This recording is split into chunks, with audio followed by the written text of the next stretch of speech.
Thanks for watching Hodgepodge Australia. Today I thought I'd take you through how I make my bouquets for the small cupcake bouquet. It's hard to find a pot and a ball that work together, so here's how I've done it.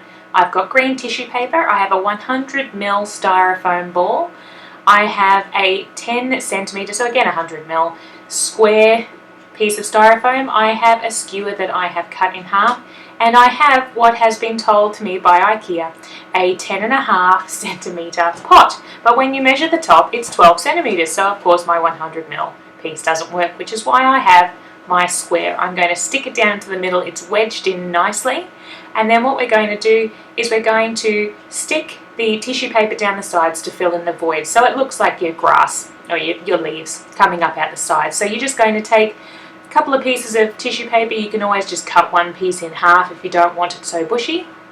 Going to squish it down, and we're going to push it in between the square piece of styrofoam. It does add that little bit of extra support, plus it covers up any gaps with the decoration on the pot that I have. So once you've got that and you're happy with your placement, as you can see now, you can't see any gaps, and it won't look messy, it's just nice and tidy. We're going to take our piece of skewer that we've cut in half, and we're going to pierce our styrofoam ball. So the way I've done it is I've decided I'm going to put the skewer through the barcode at the back. You can always take the barcode off, I suppose, that's another way to do it, but this way it's at the bottom. So I'm putting it through there about halfway into the ball, and then we're simply going to position it into our foam square in the pot. So it's going to adhere it. Now I will mention this is a very good way to do these pots if you are not transporting them. If you are transporting them, it is a real panic thing because it's going to be top heavy once you put those cupcakes on. As you can see, I have moved on in the video and we are putting a ribbon around. It just adds a little bit more to it. You can leave them plain if you want, you don't have to put anything on, but I was doing purple cupcakes, so we've added a purple ribbon onto the pot, simply applying it round. I find it's easier not to cut the ribbon first because then you're limited by what you can do and how big the bows can be, so I like to leave it attached, make my bow first and then trim off the excess.